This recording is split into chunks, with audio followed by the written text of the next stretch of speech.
गतकाली high level committee authority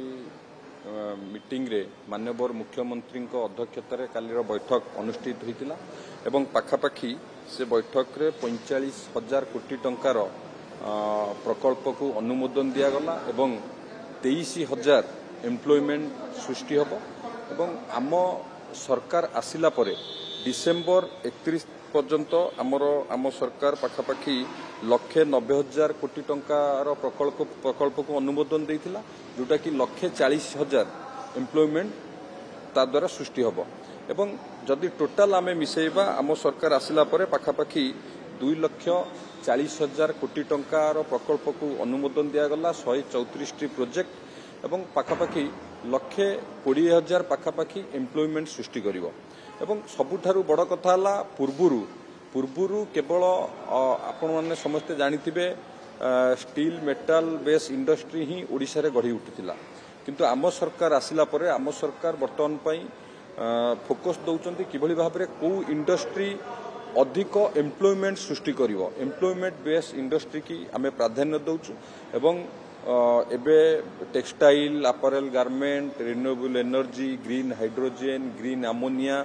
ship building ship repairing ये सबू sector रे वर्तमान पई ओडिशा आगु को बढ़ुची एवं ओडिशा रे एई सबू सेक्टर रो इंडस्ट्री आगु को होबा को जाउची एवं आपण जे देखिबे नवरंगपुर गजपति जो सबू जिल्ला रे शिल्प नथिला से सबू जिल्ला रे मध्य शिल्प होबा पई मध्य अनुमोदन दिया जायछि एवं सरकार प्रयास जारी रखिछंती किबळी भाबरे ओडिशा को आहुरी अधिक शिल्प आसीबो एवं नियुक्ति संभावना सृष्टि होबो ता उपरे माननीय मुख्यमंत्री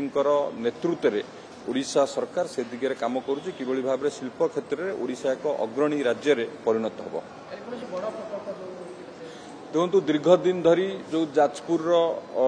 रे जो प्रस्ताव होबा कथा ताकू अनुमोदन दिया जाउ नथिला गतकाली मध्य ता उपरे अनुमोदन दिया जाइछि हमर पेट्रोलियम विभाग तरफ जो स्टोरेज टैंक सब होबा कथा हमर जाजपुर रे ताकू अनुमोदन दिया जाइछि एवं टाटार कलिंग नगर रे गोटे प्रोजेक्ट हो ताकू भी अनुमोदन दिया जाइछि विभिन्न प्रकार प्रोजेक्ट को काली अनुमोदन दिया जाइछि पाखापाखी आम सरकार आसिला परे पाखापाखी 134 प्रकल्प को छोट बड़ कि अनुमोदन दिया जाइछि एवं विभिन्न सेक्टर इंडस्ट्री एवं विभिन्न जिल्ला रे जो जिल्ला रे बिल्कुल शिल्प नथिला से जिल्ला रे मध्य शिल्प संस्था आगामी दिन रे गढ़ी उठिबो से प्रकार शिल्प को मध्य अनुमोदन दिया जाइछि किंतु आमे सिंगापुर गस्तरु फेरिला परे आपण मानकु आमे कहितलु सिंगापुर गस्त बहुत फलप्रद होइतिला आपण माने जानिथिबे आगामी 16, 17, 18 भितरे 16, 17 कि 17, 18 रे सिंगापुर रो प्रेसिडेंट ओडिशा को आसुचंती एटा ओडिशा पई गोटे सबुठु बड़ा अचीवमेंट जे सिंगापुर प्रेसिडेंट आसुचंती एवं सिंगापुर गवर्नमेंट सहित आम ओडिशा सरकार विभिन्न एमओयू हबो एवं सिंगापुर सहित ओडिशा आगु को मध्य पार्टनरशिप रे इंडस्ट्री डेवलपमेंट करबा जाउची एवं स्किल डेवलपमेंट रे जो स्किल डेवलपमेंट रे जो सेक्टर सब आवश्यकता अछि ताकू किभली भाबरे ओडिशा पूरण करिवो सेति पई मध्य आम सरकार से दिगरे फोकस करी आम सरकार काम करूची तेनु करी सिंगापुर गस्त माननीय मुख्यमंत्री नेतृत्व रे आमर जो टीम जाइथिले बहुत फलप्रद होइतिला आगामी दिन रे तार वास्तवता रूप आसीबा जाउची एवं 17, 18 रे जो सिंगापुर प्रेसिडेंट आछुंती विभिन्न प्रकार एमओयू हबो हमर स्किल डेवलपमेंट विभिन्न इंडस्ट्री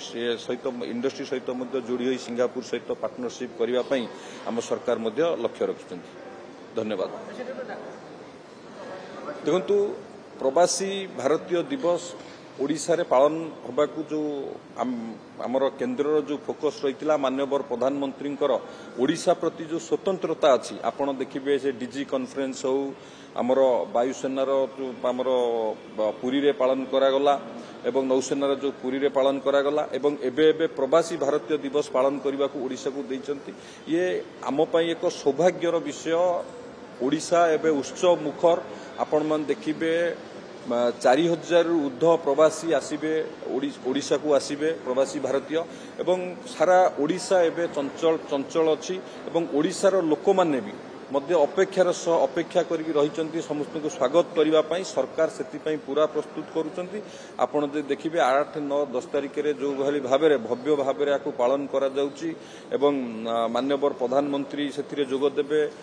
महामहिम राष्ट्रपति जोगदेवे विभिन्न केंद्र मंत्री से जोगदेवे तो ओडिशा को एक सुजोग मिली ओडिशार जो शो केस अच्छी आम प्रेजेंट करने एवं पुरी रे बीच फेस्टिवल करा जाउची एठी मुक्तेश्वर उत्सव पालन करा जाउची विभिन्न जगह रे कटक रे जाजपुर रे ललितगिरी उदयगिरी ये सबू मध्य आम ओडिशार जो सबू आमर शो केस अच्छी आम प्रेजेंट करने सब प्रवासी को देखा ये आम गोटे सुजोग मिली आम एवं ता सहित विभिन्न प्रकार बिजनेस डेवलपमेंट हो आमर माइनिंग सेक्टर हो जहाँ ओडिशार टूरिज्म सेक्टर हो तार मध्य जहाँ शो केस अच्छी आम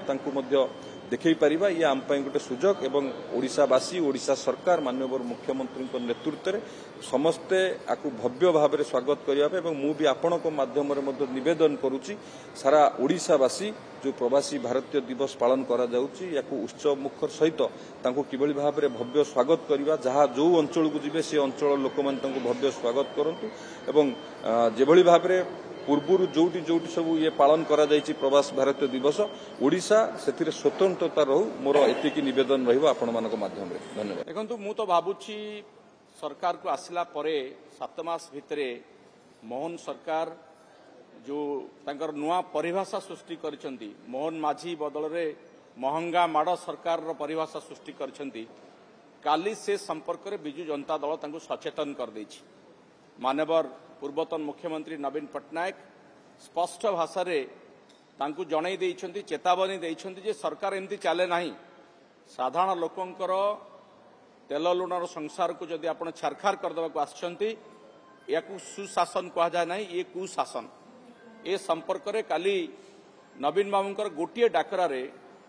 ओडिशार कोण अनुकोणरू हजार हजार लोक छुट्टी आसिले एवं आपण माने देखिले किभली भाव रे उत्साह थिला किभली भाव में सरकार प्रति आक्रोश थिला ये वार्ता दौची ये सरकार शासन ठीक भाव में चली ना सरकार को लोकंकर समस्या दिशु ना निजर स्वार्थ हासिल करने कतिपय मंत्री नेतांकर स्वार्थ कि ये सरकार काम करुच्ची साधारण लोक स्वार्थ काम करूना नले दरदाम वृद्धि रोकने तिले हेले पदक्षेप नवा दूर थाऊ या ताच्छल्य करुछंती तो ये संपर्क में आम सचेतन करिछु आशा करुछु सरकार जो कुंभकर्ण निद्रा रे शोइछंती से निद भांगिबो एवं मोहन सरकार जोथि आछंती लोके तांको जोथि जितेइछंती सेथिपाई लोकंक पाई काम करिवे नहले लोक तांकर जवाब देबे 6 मास भितरे सरकार जदि शिल्प मंत्री बा शिल्प विभाग जदि कथा कहउतबो ताहाले मु भाबिबी जे सरकार पाखरे किसी तथ्य नाही बा तथ्य थाई कि मध्य से तथ्य को लुचौछंती एवं ओडिशार जनसाधारण को भ्रमित करुछंती शिल्प क्षेत्र में गत 24 वर्ष भितर ओडिशा रे कौन हेछि न हेछि मोर सांबादिक भाई माने ओडिशार गणमाध्यम भल करी जानिछि मंत्री पाखरे जदि डाटा नाही आपण माने ताकू तथ्य दियंतु कौनसी सरकार 6 मास भितर शिल्पानुष्ठान प्रतिष्ठा करि पारंती नाही कि एमओयू साइन करि पारंती नाही कि लोकन को नियुक्ति दे पारंती नाही आज जो नियुक्ति होउची बा जो एमओयू साइन हेइथिला से पूर्व सरकार समय हेइथिला एमाने केवल मोहर मारुचंती आ निजर ना नवा पई चेष्टा करूछंती जेमति आपण देखिछंती विभिन्न जगह रे रंग बदला है कि होर्डिंग लागिछि पूर्व सरकार प्रकल्प गुडी करे होर्डिंग लगे ना नवा को चेष्टा करूछंती शिल्प क्षेत्र रे मध्य से भली करिया को चेष्टा करूछंती कि ओडिशार जनसाधारण सचेतन अछंती से माने जानिछंती पूर्व सरकार कोन करथिले ए सरकार मु ताकू परामर्श देबी से माने नवीन बाबूंकर पदांक अनुसरण करंतु ओडिशा को शिल्प समृद्ध करिया पई चेष्टा करंतु तो लोके खुशी हेबे नहले एभली मिछा कथा कहि भ्रमित कले लोके तार उचित जवाब देबे।